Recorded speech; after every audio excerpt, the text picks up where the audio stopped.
हमने बोला था कि देखो जब एनएलएम में बात करी थी तो हम लोगों ने मासलेस फ्रिक्शनलेस माना था, तो हमने बोला दोनों स्ट्रिंग्स में दोनों साइड जो भी टेंशन आएगी दैट विल रिमेन सेम। तो इनिशियली ये कर लिया था हम लोगों ने। अब जब हम रोटेशन पढ़ रहे तो अब हम लोगों ने पुली को जो है ना रोटेट भी कराना है। पुली को रोटेट कराने के लिए सबसे बेसिक रोल आएगा फ्रिक्शन का, क्योंकि फ्रिक्शन नहीं होगा तो वो रोटेट नहीं करेगी, वो तो सीधा एनएलएम का क्वेश्चन बन गया। अब फिर रियलिटी में हमने देखा कि कितने वेरिएबल है, हमने देखा T1 वेरिएबल है, T2 वेरिएबल है, अल्फा वेरिएबल और A वेरिएबल है, तो बेसिकली 4 इक्वेशंस बने, 4 वेरिएबल बने तो 4 इक्वेशन बनानी है। अब 2 इक्वेशन तो आप जनरली इनसे बना लोगे वीडियो ब्लॉक्स, है ना। ये देखो 2 ब्लॉक है, ये नीचे आ रहा है, अभी ऐसा माना गया है कि M2 का मास ज्यादा है तो ये नीचे आएगा, तो M2G - T2 = M2 × A, और एक इक्वेशन यहाँ से बन गई। बाद में है कि वो 2 इक्वेशंस कहाँ से बनेगी, देखो नो स्लिपिंग कंडीशन है, तो हमने बोला अगर दोनों ये स्लिप नहीं करेगा तो A पॉइंट जो कि पुली पर है और B पॉइंट जो कि रस्सी पर है, दोनों की टेंजेंशियल डायरेक्शन में एक्सेलरेशन सेम होनी चाहिए। अब रस्सी की टेंशन तो हम रस्सी की एक्सेलरेशन तो A मानिए, और पुली रोटेट करेगी तो इसकी टेंजेंशियल एक्सेलरेशन आ जाएगी AT, यानी अगर कोई स्लिपिंग नहीं हो रही तो AT must be equal to A, AT must be equal to A, ये वाला इक्वेशन। तो थर्ड इक्वेशन ये बनी। अब बची चौथी इक्वेशन, चौथी इक्वेशन के लिए क्या करो, टॉर्क लगाओ। Torque equal to I × alpha में याद करो एक रिलेशन बताया था कि tau and I should be from same axis of rotation, तो जिस एक्सिस के अबाउट पुली घूमेगी वो ये रही, इसके अबाउट फ्रिक्शन का टॉर्क निकाल दो, ठीक है ना, वही टॉर्क I × अल्फा के बराबर होगा। अब पुली का मास मान लो m, रेडियस मान लो r, ये पुली बेसिकली एक डिस्क जैसी है, तो डिस्क का मोमेंट ऑफ इनर्शिया हमें पता है इस एक्सिस के अबाउट, जल्दी बोलो mr²/2, mr²/2। परेशान होने की कोई जरूरत नहीं है, आप लोगों को I वगैरह r वगैरह गिवन होगा, ऐसा बोल दिया जाएगा कि पुली जो ये डिस्क है ना, ये पुली का moment of inertia 2 kilogram metre square, radius है 0.5, तो आपको वो I और r की वैल्यू दे रखी होगी। I की वैल्यू क्यों जरूरत है, क्योंकि I की वैल्यू यहाँ पर चाहिए होगी, और R की वैल्यू क्यों जरूरत है, क्योंकि R की वैल्यू यहाँ भी चाहिए होगी। बात समझ में आ गई। तो ये 4 इक्वेशंस हम लोगों के लिए बन गई थी। इन 4 इक्वेशंस के बेस पे एक क्वेश्चन करके देखते हैं। आ जाओ, चलिए स्टार्ट करें। भाई ये पुली जो घूमेगी, पुली को घुमाएगा कौन, फ्रिक्शन, तो फ्रिक्शन फोर्स लगाएगा ना, तो फ्रिक्शन इधर फोर्स लगा रहा है, तो देखो R × F, पुली घूमेगी डन। अब फिर हमने क्या किया कि भाई टाउ I अल्फा के बराबर भी होता है, तो टाउ का फॉर्मूला F × R हो गया, टाउ का फॉर्मूला I × अल्फा हो गया, दोनों को बराबर रख दिया। अब जब हमने इस वाली रोप का FBD बनाया था, तो ध्यान से देखिए इस वाली रोप का FBD, इसके इस एंड पर टेंशन लग रही है, इसके इस एंड पर T1 लग रहा है, और ये रस्सी पूरी की पूरी A एक्सेलरेशन से चल रही है, और इस रस्सी पे फ्रिक्शन लग रहा था अपोजिट डायरेक्शन में, तो T2 ड्राइविंग फोर्स, T1 और F रिटार्डिंग फोर्स, रस्सी फिर भी A एक्सेलरेशन से आगे मूव कर रही है, तो यहाँ पे न्यूटन्स की लॉ लगाते हैं, F = m × A, driving minus retarding this is equal to m × A, लेकिन बोला गया मास ऑफ द स्प्रिंग क्या है, मास ऑफ द स्ट्रिंग क्या है, 0, तो T2 - T1 = F। इस F की वैल्यू को उठा के यहाँ पे रख दो, उठाओ, तो T2 - T1 × R must be equal to I × alpha. अब याद करना, मैं एक क्वेश्चन करा देता हूँ, थोड़ा कॉन्फिडेंस आ जाएगा। देखो इधर भाई ये एक ब्लॉक है, अभी कोई फ्रिक्शन नहीं माने अपन लोग, है ना, there is no friction at all, बाद में फ्रिक्शन को भी इन्वॉल्व कर लेंगे इसी क्वेश्चन में। बोला गया ये 2 किलोग्राम का मास है, यहाँ पर एक पुली लगा दी गई है बाबा, और इस पुली का मोमेंट ऑफ इनर्शिया हमें दे दिया गया है 2 किलोग्राम मीटर स्क्वायर, ठीक है, m × r² होता है ना, तो m बोले तो मास किलोग्राम और r बोले तो मीटर का स्क्वायर, और इसका रेडियस हमें दे दिया गया है, लेट्स से r की वैल्यू दे दी गई है 0.5 मीटर, ठीक है बच्चों। एक रस्सी ऐसे लेके आए और ये यहाँ पर एक ब्लॉक लगा दिया 4 किलोग्राम का। अभी भी हमसे वही पूछा गया, find tension, acceleration and alpha. चलो कोशिश करते हैं। नहीं अभी देयर इज नो फ्रिक्शन, है ना, बाद में फ्रिक्शन भी काउंट कर लेना, हमें इसमें कोई दिक्कत आएगी नहीं। पुली का मोमेंट ऑफ इनर्शिया है। हाँ ये पुली का मोमेंट ऑफ इनर्शिया की है, पुली का रेडियस की है। चलिए स्टार्ट करें। देखो पहले 4 × G, G की वैल्यू 10 लेके चल लेंगे। ये सिस्टम की कांस्टेंट है कि ये इधर ही आएगा और इसको इधर जाना पड़ेगा। यहाँ तक बताओ पहले स्टेप समझ में आया, पक्का। चलो इसमें देखो बेटा, इसका 2G किधर लगेगा, नीचे, और ऊपर क्या लगेगा, नॉर्मल। बट इस इक्वेशन का कोई बेनिफिट है नहीं मेरे लिए, है ना, क्योंकि फ्रिक्शन है नहीं, तो नॉर्मल की आवश्यकता पड़ेगी नहीं। दूसरी चीज, ये ब्लॉक कैसे चलेगा, तो ना तो नॉर्मल इसका ड्राइविंग फोर्स है ना 2G इसका ड्राइविंग फोर्स है, तो नो नीड। अब इसका अगर मैं एफबीडी बनाऊं तो इधर टेंशन मान लेता हूं T1, ये T1 और इधर बाबा T2, डन है ना? श्योर। देखो एक रिलेशन ऐसे बनाओ, 4G minus T1 this is equals to 4 into A, equation number 1। अब देख इसमें कोई रिटार्डिंग फोर्स नहीं लगा बच्चों, तो इसमें बस ये वाला फोर्स लगा है T2 बस। तो T2 किसके बराबर बना, 2 into A। पहले ये बताओ, ये समझ में आया? Yes, पक्का। तीसरी इक्वेशन क्या थी, अगर स्लिपिंग नहीं हो रही, if there is no slipping, तो बोलो AT must be equals to A, AT must be equals to A, तो AT must be equals to A। AT की वैल्यू बोलो अल्फा इंटू आर, जो भी ये रोटेट करेगा अल्फा से, तो alpha into r this is equals to A। Alpha की वैल्यू देखो बाबा, या A की वैल्यू जो भी निकालना, A की वैल्यू निकालो आप, A की वैल्यू आ जाएगी, R की वैल्यू देखो कितनी दे रखी है 0.5, this is equals to A। ठीक है, चलिए ये दो इक्वेशन आ गई, एक ये होगी, एक ये होगी और एक ये आ गई, तीन होगी। चौथी इक्वेशन बोलो, टॉर्क है ना, टॉर्क लगाओ, तो इसका लेग निकाल लो। देखो टेंशन, अब पुली को थोड़ा बड़ा बना लेते हैं, एक टेंशन इधर लग रही है T1, एक इधर लग रही है T2, ये इसका सेंटर, तो ये दूरी R और ये दूरी भी R। चलो R क्रॉस F ये अंदर है, R क्रॉस F ये बाहर है, मर्जी आपके T1R माइनस T2R करना चाहो तो वो कर लेना, T2R माइनस T1R करना चाहो तो भी कर लेना, कोई दिक्कत नहीं है। चलिए बोलो क्या करें, अंदर वाले को पॉजिटिव या बाहर वाले को पॉजिटिव? अंदर वाले को पॉजिटिव, तो ये अंदर है और ये बाहर, तो एक रिलेशन यहाँ से आ गई बेटा, T1 minus T2 into R है ना, is equal to i into alpha. I की वैल्यू ये रही और अल्फा की वैल्यू अभी अभी निकाली आप लोगों ने, a by 0.5, a by 0.5 बोले तो 2a है ना। हाँ देखो ना, alpha this is equal to a by 0.5, 5 into 10 है ना, 2a हो गया ना। अल्फा की वैल्यू डायरेक्ट यहाँ पे 2a लिख दूं पक्का।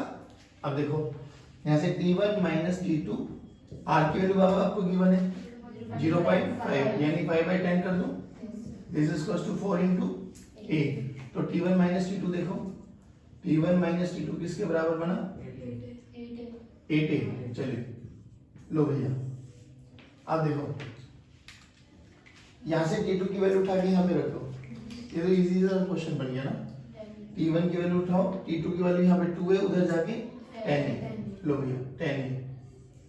T1 की वैल्यू को उठाओ यहाँ पे रख दो, तो 4G minus 10A equals to 4A, तो 4G इक्वल्स टू 14A, तो A की वैल्यू क्या आ गई 4G by 14 है ना, 2G by 7 यानी 20 by 7, लो भैया A तो आ गई।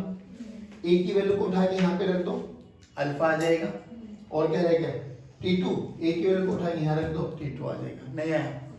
अब इसी न्यूमेरिकल में अगर मैं फ्रिक्शन भी काउंट करना चाहूँ तो कोई मुश्किल हो जाएगा? सोच के देख, इसी क्वेश्चन में अगर फ्रिक्शन बोल दूं, मैं ये बोल दूं कि यहाँ पर म्यू की वैल्यू 0.2 ले लेता हूँ, अब बताओ T2 minus mu into n। बस। अब जो ये T2 है ना, अब इसमें देखो इसकी टेंडेंसी इधर चलने की है, तो फ्रिक्शन किधर लगेगा, पीछे।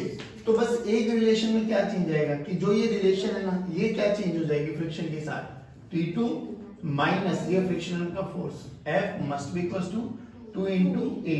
अब F की वैल्यू बताओ, mu into n, mu into n, और n की वैल्यू अब 2G के बराबर आ गई, नहीं आया, कोई मुश्किल है बताओ? फिर बता रहा हूँ, बहुत इजी क्वेश्चन है, कॉन्सेप्ट शायद थोड़ा लेंथी था, बट न्यूमेरिकल में बहुत सिंपल सी अप्रोच लगानी है आपको। A T अल्फा ये सब निकालना होता है, आप लोग सिंपल सी अप्रोच ये लगाओ कि भैया देखो इसको नीचे लेके आया, मतलब ये तो आपको दिमाग में बैठ जाएगा कि किसका कंस्टेंट किधर चलने का है, कौन किधर चलने की टेंडेंसी रखता है। सिंपल उसको लेके आओ, एफबीडी बना लो, जितनी इक्वेशंस बना सकते हो उतनी बना लो। दो तो फिक्स है, AT must be equals to A और टॉर्क की इक्वेशन। दो इक्वेशन है, दो बना लेना, एक बनना है एक बना लेना, व्हाटएवर जो भी आपको सिचुएशन लगे उसी के अकॉर्डिंग आप अपने क्वेश्चंस को आगे लेके चलना। बोलो समझ में आया? एक और दे दूं आपके बारे इंक्लाइन प्लेन पे दे दूं, चलो स्टार्ट करते हो, उतारो इसको। आओ चलो, हाँ जी, हैव अ लुक। इधर T1 माना, उधर T1 माना है, इधर T1 उधर T2। इधर T1 ऐसे मान लेता हूँ ना, फिर तुम्हारी इक्वेशन सेट बनती जाएगी। देखो चलो, अब फ्रिक्शन है भाई, इस चीज का ध्यान रखना, टेंडेंसी इधर नीचे आने की है, इसकी इधर जाने की है। तो पॉइंट नंबर 1, इस पे जो फ्रिक्शन लगेगा वो नीचे लगेगा, इस पे जो फ्रिक्शन लगेगा वो ऊपर लगेगा। यहाँ तक बताओ, इसका फ्रिक्शन F1 मान लेता हूँ, इसका फ्रिक्शन F2 नहीं, इसको F2 मान लेते हैं और इसको F1 मान लेते हैं, ठीक। इसको फोर्स को ब्रेक डाउन करोगे तो ये 2g sin 37 आएगा, ये तो आता है ना सबको, Yes, sir। और ये 4g sin 53। चलो जी, यहाँ पर जो n1 लगेगा, n1 की वैल्यू हो जाएगी बेटा mu into n cos theta। mg cos theta। m बोले तो 4 इंटू g इंटू cos 53, और यहाँ पे n2 की वैल्यू आ जाएगी 2g cos 37। नहीं आया, पक्का ना, नॉर्मल ऐसे लगेगा ना, तो mg के दो कंपोनेंट हो जाते हैं इधर। चलो अब इस पे एफडी बनाओ, देखो 4g sin 53 minus T1 minus F1 minus T1 minus F1, और F1 की वैल्यू आ जाएगी μ1 इंटू n1। सोल्व कर लेना अपने आप, ठीक है। चलो a is equal to 4 into a, equation number 1 इसकी लगाओ, T2 minus 2g sin 37 minus F2, और F2 की वैल्यू हो जाएगी बाबा म्यू इंटू n2। चलिए that is equal to 2 into a। चलो दो इक्वेशन तो बन गई। तीसरी AT must be equal to a, यानी अल्फा r, 3 बन गई। चौथी फ्रिक्शन निकाल, मतलब टॉर्क लगाओ भाई, ये आपका रेडियस हो गया ना, r क्रॉस T1 और r क्रॉस T2, एक अंदर है तो T1 माइनस r कर लो, या T2 माइनस, जो भी कहना वो कर लो, T1 minus T2 into r, this is equal to I into alpha, I into alpha. बस 4 इक्वेशन बन गए, सोल्व कर लो अपना। बस इसमें क्या हो गया, इसमें नया फ्रिक्शन ऐड हो गया, नया है इसमें।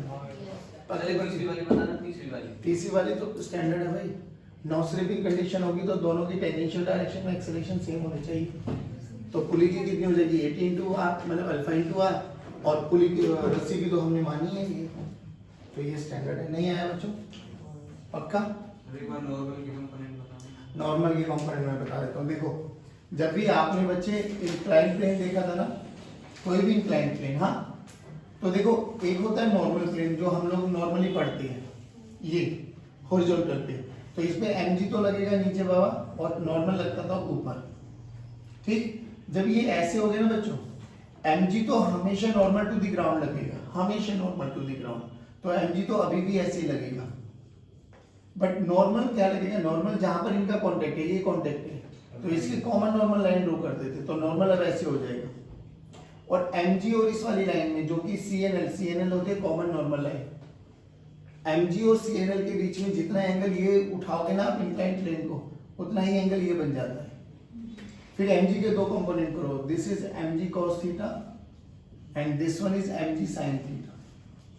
बोलो ये समझ में आया बच्चों, ठीक। तो देखो यहाँ पर भी क्या हो जाएगा बच्चे, अब मैंने mg बनाया नहीं, बट मान लो ना ये mg है, तो ये कितना हो जाएगा थीटा 37, तो mg का ये कंपोनेंट mg cos 37 देखो, और ये वाला कंपोनेंट mg sin 37।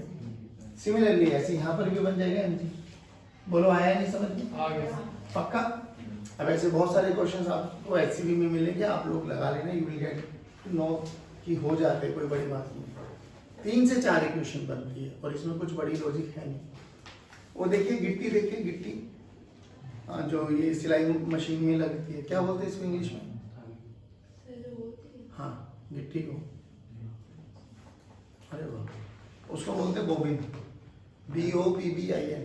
पहली बार सुन रहे हो ना? वो पिंक। हाँ थैंक यू। में से क्या पता कोई बोल देता नहीं मुझे पता था। ऐसे देखो, ये वो बॉबिन है, बॉबिन समझिए, गिट्टी,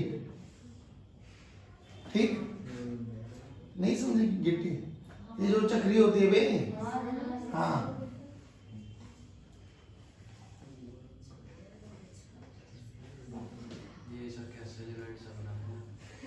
क्या बनाते हैं? अच्छा पढ़ा हुआ है सोलोनाइट, वेरी गुड। अब ये सिस्टम समझ में आ गया, मास है, ठीक होगा क्या, ये नीचे आएगा तो चक्री घूमेगी, चक्री का आई भी दे दिया, चक्री का रेडियस भी दे दिया आपको। चक्री बोले तो गिट्टी है ना, गिट्टी का बेसिकली गिट्टी क्या है, होलो सिलेंडर, होलो सिलेंडर के इस एक्सिस के अबाउट मोमेंट ऑफ इनर्शिया बताओ, m r square, m r. सोच अगर गिट्टी का मास दे दे, गिट्टी का रेडियस दे दे, तो हम एम आर स्क्वायर वैसे भी लिख सकते हैं, क्योंकि हमें पता है हमारी जो ये बोबिन है इसको बोबिन बोलते हैं, B O double B I N, bobbin. तो ये जो बोबिन है ये घूमेगी जरूर, तो तुझे नहीं लगता ये वाला न्यूमेरिकल और ये वाला न्यूमेरिकल सेम ही आ गया, बस इसमें क्या हो गया कि ये चक्री घूमेगी, ब्रोक नीचे आएगा, वही पूछा गया, एक्सेलरेशन बताओ, टेंशन बताओ, निकाल सकता हूँ कैसे, अब आई टेल यू कैसे। इसको ना सोल्व करने का एक बहुत सिंपल सी अप्रोच होती है। देखो रियलिटी में तो ये, अगर एक बंदा सामने, तुम जैसे बॉबिन ऐसे घूम रही है तो तुम सामने से देख रहे हो, है ना, ये सिलेंडर ऐसे घूमता हुआ दिखाई दे रहा, मान लो लेट अस ये सिलेंडर है, तो तुम देख रहे हो तो तुम्हें तो ये बॉबिन ऐसे घूमता हुआ दिखाई दे रहा है, मैं देख मुझे ये दिखाई दे रहा, बस ये चक्री घूमती हुई, देख तुम्हें ऐसे सामने से ये दिखाई देगा, है ना, इसको टॉप व्यू बोल दो, मतलब साइड व्यू बोल दो, ये फ्रंट व्यू हो गया, तुम यहाँ से देख लो, this is your front view, मैं इधर से देख रहा हूँ, this is my side view. तो अगर मैं साइड व्यू से इस न्यूमेरिकल को कराऊं तो देखिए तेरे लिए बहुत इजी बन गया, तुझे क्या दिखाई दिया, बस एक ये चक्री दिखाई दी जो कि इस एक्सिस के अबाउट घूम रही है, और ये इस पे एक मास लगा दिया, बस खत्म क्वेश्चन। इजी बना मुश्किल बना, बहुत इजी बन गया। तो अभी भी बता, एक इक्वेशन तो यहीं से आ जाएगी बाबू, mg minus t m into a, दूसरी equation at equals to a, at equals to a, तीसरी इक्वेशन नहीं t1 माइनस क्या आएगा यहाँ पे, यहाँ पे एक ही टेंशन है, तो m2g माइनस t2 नहीं बाबू यहाँ तो एक ही टेंशन है ना, तो t into r equals to i into alpha, तीन इक्वेशन, तीन वेरिएबल। अबे वहाँ चौथी इक्वेशन इसलिए बनानी पड़ती थी ना, दो टेंशन होती थी, यहाँ तो एक ही टेंशन है भाई, नहीं आया समझ में।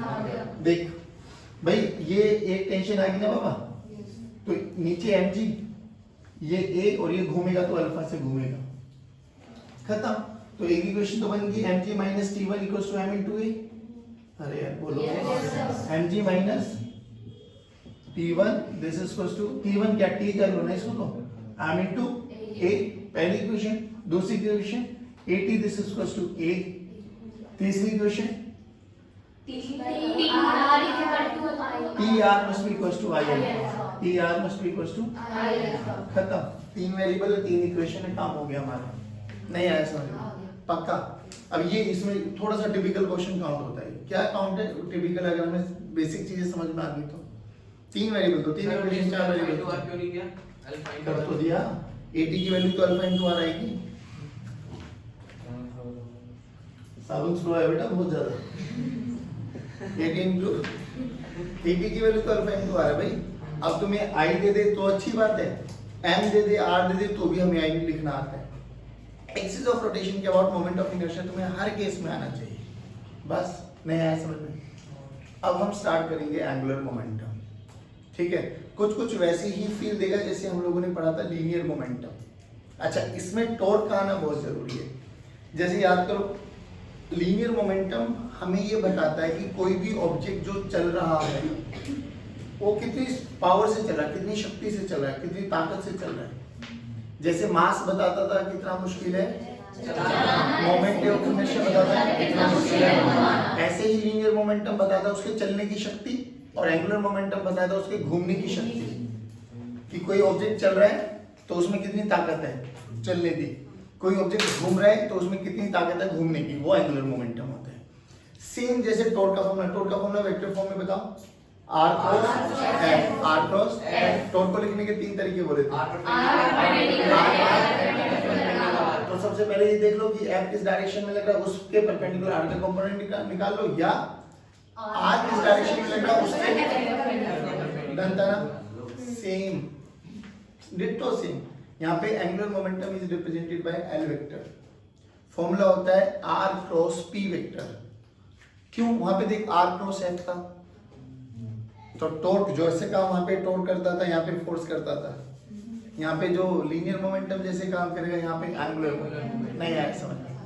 चलो इसको देखो फिर डिस्कस करते हैं। चलिए बच्चों, एंगुलर मोमेंटम, बच्चों इधर देखो एक बार, रिप्रेजेंटेड बाय L वेक्टर। एक तो वही फॉर्मूला है L वेक्टर का, बोलो जल्दी। L vector this is equals to R cross P vector. P vector को क्या लिखते हैं हम, M into V, M into V vector. यानी एंगुलर मोमेंटम को मैं ये भी लिख सकता हूँ R वेक्टर, M बाहर ले लो, M एक scalar quantity cross V vector. ये V, पक्का? हाँ, इसमें तो V जो होगा वो VC होगा पक्का। अब इधर देखो, अब मैं तुम्हें एक चीज बताता हूँ, प्रोडक्ट रूल याद है तुम्हें, डिफरेंशिएशन करते हुए फर्स्ट टर्म सेम, सेकंड का differentiation, second term same, first का डिफरेंशिएशन। ये फर्स्ट टर्म मान लो, ये सेकंड टर्म मान लो, m कांस्टेंट है तो करो dl vector bye dt, this is equal to first term same, तो ए हो जाएगा dv वेक्टर बाय, लिख दो पूरा, लिख लो एक बार, dv vector bye dt, first term same, second का differentiation plus second term same, हाँ dr बाय dt, पक्का ना? देखो तो dl vector bye dt this is equal to m into r vector into a vector plus v vector. अब याद करो v क्रॉस v क्या होता है, zero. v cross v zero, तो ये तो हो गया जीरो। और सर डॉट प्रोडक्ट होता तो नहीं होते जीरो, नहीं फिर जीरो नहीं होते। इधर देखो m को अंदर लेके जा रहा हूं मैं, r cross m into a, f m into a F, नहीं आया, आगे बोलो r क्रॉस f क्या पड़ा है, R cross F वो सर याद करिए कुछ वैसे रिलेशन है, वहां पे पढ़ देते अपन लोग सेकंड लॉ। सर इसमें m कौन गया, फिर r के साथ में समझ नहीं आता। अरे मल्टीप्लिकेशन है नहीं यार, ठीक है, हाँ जी डन। ये पढ़ते थे हम second law, rate of change of linear momentum is directly proportional to force applied, rate of change of angular momentum is directly proportional to torque. नहीं आया, डिट्टो देख सेम रिलेशन है। अच्छा ये this is very very important formula now, tau vector का mod लिख लो, चलो dl वेक्टर का मोड इनटू dt, मैग्नीट्यूड वाली देख लो। अब देख ये क्या समझाता है कि अगर हमें किसी भी पॉइंट के अक्रॉस टॉर्क लिखना आता है, और ये हमने सीखा है लिखना, किसी भी पॉइंट के अक्रॉस देख लो, प्रोजेक्टाइल मोशन में भी किया था हम लोगों ने, मोशन अंडर ग्रेविटी में भी किया था हम लोगों ने, क्रॉस प्रोडक्ट आ जाए तो भी किया हम लोगों ने। किसी भी पॉइंट के अक्रॉस अगर मुझे टॉर्क लिखना आ गया इनटू dt, तो देखो एक एंगुलर मोमेंटम लिखा, मतलब निकालने का ये भी तरीका है, इंटीग्रेशन कर दो किसको, टाउ dt को। नहीं आया, बट हमें सबसे पहले टाउ तो आना चाहिए, और टाउ लिखना हमें आता है। अभी मैं समझा भी दूंगा कैसे लिखना आता है, सुनो। अभी इसकी तीन एप्लीकेशन पढ़ेंगे हम एंगुलर मोमेंटम की। एक, एंगुलर मोमेंटम किसी भी पॉइंट के अक्रॉस जब कोई एक पॉइंट मास मूव कर रहा है। दूसरा, angular momentum of a rigid body about a fix axis. और तीसरा हम पढ़ेंगे जब हम लोग पढ़ेंगे कंबाइंड ट्रांसलेशनल प्लस रोटेशनल, यानी पहिया घूम भी रहा होगा और चल भी रहा होगा। अभी सब चीजें घूम रही है, चल कोई नहीं रही है, अभी सब चीजें घूम रही है। देखो dl this is equals to tau d tau. चलो तो पहला केस देखते हैं, एंगुलर मोमेंटम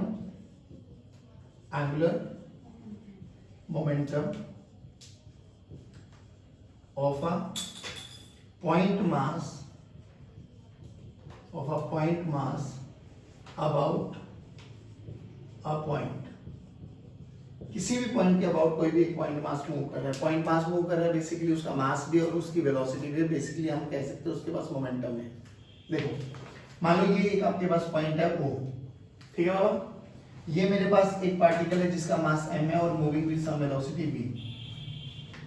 अरे मास ये v है तो इसके पास लीनियर मोमेंटम है, मैं कह भी सकता हूँ, ऐसे भी रिप्रेजेंट कर सकता हूँ और मैं ऐसे भी रिप्रेजेंट कर सकता हूँ।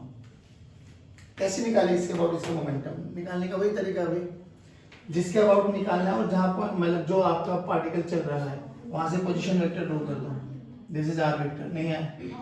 अब आर वेक्टर आ गया तो या तो देखो सिंपल सा प्रोजेक्ट है, या तो इसको आगे करो, ये वाला फॉर्मूला निकालो, ये थीटा निकाल लो, ये थीटा तो ये भी, तो एक तो तरीका वही है आर क्रॉस एम बी, नहीं एफ नहीं एम बी, आर क्रॉस या r cross p, r cross p. तो एक तो फॉर्मूला यही है बाबा, tau this is equals to r cross p p p, और पी को एम इंटू वी भी लिख सकते हैं। पहला तरीका तो वही, या दूसरा तरीका क्या था बताओ वहां पे, ये है मेरी वेलोसिटी की डायरेक्शन ना, ये मेरा r है, तो इस वेलोसिटी पे परपेंडिकुलर डिस्टेंस निकाल लो, तो ये थीटा ये r है, ये थीटा, तो ये क्या बन गया r cos थीटा, और ये क्या बन गया, तो बोलो क्या हो जाएगा। दूसरा तरीका क्या था, r perpendicular to p, p या v, v और p बराबर ही है, मतलब जो डायरेक्शन p की रहेगी वही डायरेक्शन v की है, जो डायरेक्शन v की है वही डायरेक्शन p की है। और तीसरा formula very good, p perpendicular r, ठीक है ना। p परपेंडिकुलर बेसिकली वेलोसिटी का वो वाला कंपोनेंट। r और p के ऊपर वेक्टर नहीं होंगे? तो होंगे भाई, मैग्नीट्यूड लिख रहा है बाबू, मैग्नीट्यूड लिख रहा है ना। अब देखो अगर ये हमारा p वेक्टर है और ये हमारा r वेक्टर था, ठीक है, ये एंगल हमें थीटा गिवन है, डन। तो इस पे परपेंडिकुलर निकालना है ना मुझे, तो ये थीटा है तो ये भी, तो p का ये वाला component p sin theta, p sin theta into r, वो भी हमारा एंगुलर मोमेंटम आ गया, नहीं आया बाबा? पक्का? देखो ये तो है जब एक पॉइंट मास चल रहा है, पॉइंट मास चल रहा है, तो हमें ये वाला फॉर्मूला आना चाहिए। अब बात आती है कि अगर सेकंड वेरिएशन क्या है, the angular momentum of a rigid body about a fix axis, कि कोई भी एक रिजिड बॉडी है हमारे पास और ये इस फिक्स एक्सिस के अबाउट घूम रही है, मान लो ऐसी रिजिड बॉडी है, जल्दी बताओ क्या क्या कंडीशन होनी चाहिए? ओमेगा सेम होना चाहिए, दो पॉइंट्स के बीच की दूरी, हर ये रिजिड बॉडी है, एक पार्टिकल है बहुत सारे पार्टिकल्स हैं, देयर आर अनंत पार्टिकल्स।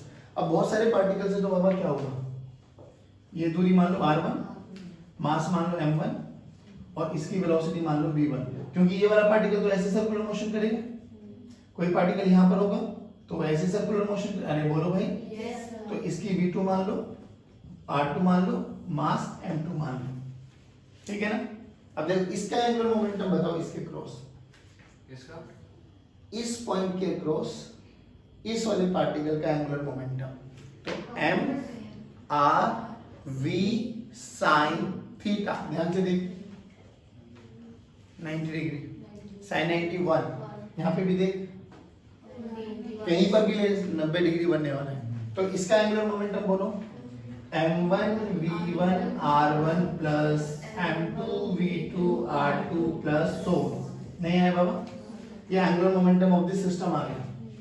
ध्यान से देख, v1 को क्या लिख सकते हैं, r1 इंटू ओमेगा, भाई सभी के सभी रिजिड है, सेम ओमेगा से घूमेंगे, तो v1 को क्या लिख सकते हैं, r1 इंटू, ध्यान से देखना, m1 r1 omega r1 plus m2 r2 omega r2 and so m1 r1 का square into omega plus m2 r2 का स्क्वायर इंटू ओमेगा कॉमन ले लो, ध्यान से देखिए i1 प्लस i2, ये i1 i2 किसके अबाउट है, इस वाले, यानी मैं कह सकता हूँ इस पूरी बॉडी का मोमेंट ऑफ इनर्शिया, हाँ ना बोलो भाई, ओमेगा कॉमन लेना, तो ये क्या बन गया, i1 प्लस i2 प्लस, और ये i1 plus i2 plus i3 है क्या चीज, पूरे सिस्टम का मोमेंट ऑफ इनर्शिया किस एक्सिस के अबाउट, नहीं आया, नहीं वो एक्सिस ऑफ रोटेशन जिसकी भी अबाउट आप निकालना चाहते हो, नहीं आया। सर यहाँ पर जो हमारा r1 स्क्वायर ओमेगा है, इसका मतलब यहाँ पर 80 की एनरोलमेंट नहीं है, हाँ क्योंकि r1 ओमेगा स्क्वायर मतलब r स्क्वायर ओमेगा वो नहीं होता है, नहीं वो ओमेगा स्क्वायर r नहीं नहीं 8 की चाहिए ना, मैं तो r भाई ये v1 है ना, v की वैल्यू क्या होती है, r ओमेगा, रखो यहाँ पे r1 इंटू ओमेगा, बस यहाँ पे रख दिया हम लोगों ने। तो एक एंगुलर मोमेंटम का फॉर्मूला ये भी आया बाबा, I into omega I into दोनों फॉर्मूले याद करो। जब भी पॉइंट मास के बारे में बात करोगे तो आप ये वाला फॉर्मूला यूज करेंगे, जब भी आप बॉडी के बारे में बात करोगे तो आप आई ओमेगा का फॉर्मूला यूज करोगे, नहीं ऐसा, ठीक है। M v r sine theta, when a point mass का आपको मोमेंटम निकालना है किसी भी पॉइंट के अबाउट, जब किसी बॉडी का निकालना है तो आई इंटू ओमेगा। सर एक बार ये दोनों दोबारा रिकैप करना है। कौन से बोलो? यही दोनों देखो मैं एक न्यूमेरिकल कराता हूँ, सुनो। हमसे बोला गया बाबू, आराम से सुना बिल्कुल, कि ये मेरा पॉइंट O है और यहाँ पर एक मास है मेरे पास M, H हाइट से इसको रिलीज कर दिया गया है। क्या कर दिया है बेटा? रिलीज। रिलीज का मतलब ड्रॉप कर दिया है मैंने, तो U क्या है? 0। U क्या है? अब बोला गया किसी भी टाइम t पर O के अबाउट एंगुलर मोमेंटम निकालना, सिंपल। अब पहले बताइए ये पॉइंट मास है या बॉडी है? Point mass. भाई इस वाले पॉइंट के लिए तो पॉइंट मास ही है। अरे आए ना बोलो। अभी आए किधर? नीचे। किसी भी टाइम टी पर मुझे नहीं पता, मान लो यहाँ पर आ गया तो नीचे कौन है? mg। चलिए, बट अभी mg की जरूरत नहीं है मुझे क्या चाहिए? मोमेंटम। मोमेंटम क्या होता है? Mass into velocity. तो वेलोसिटी भी किधर है? नीचे। परफेक्ट, तो इसकी वेलोसिटी भी नीचे है। अच्छा, किसी भी टाइम टी पर इसकी क्या वेलोसिटी रही होगी वो पता लगा सकते हैं? बोलो कैसे?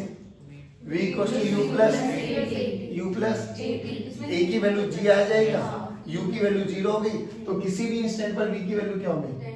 g into t। हाँ, g इंटू t नहीं आया। अब हमें तो इस पॉइंट के अबाउट निकालना है, मोमेंटम नीचे है, तो क्या दूसरा स्टेप? a पॉइंट के अक्रॉस ये आ रहा है, नहीं आया मामा?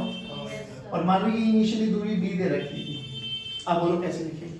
मोमेंटम नीचे है, r हो रहा, तो मोमेंटम इस वेलोसिटी के परपेंडिकुलर डिस्टेंस चाहिए मुझे। बोलो क्या आ गया? d। वो d रहेगा, नहीं आया, तो एंगुलर मोमेंटम अबाउट o क्या बन गया? m into v into d। नहीं आया बाबा। v की वैल्यू क्या हो जाएगी? g into t। तो बोलो क्या आ गया? m into g into t into d। अच्छा रुक जाओ, अभी इस वाले फॉर्मूले का यूज करना सिखाता हूं।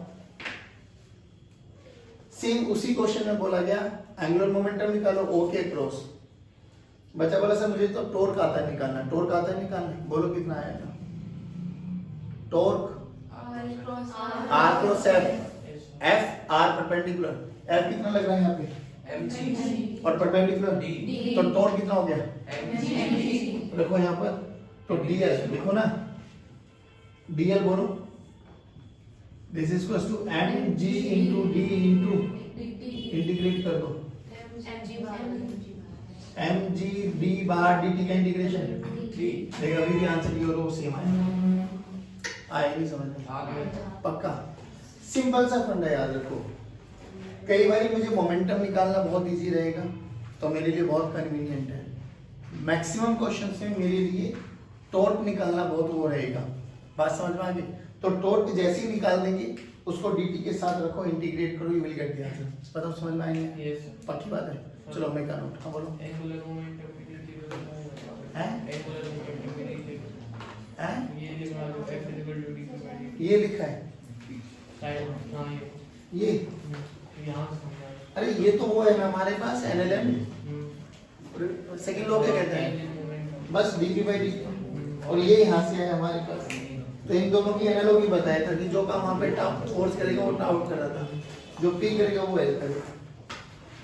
ठीक है गाइस, चलिए थैंक यू वेरी मच।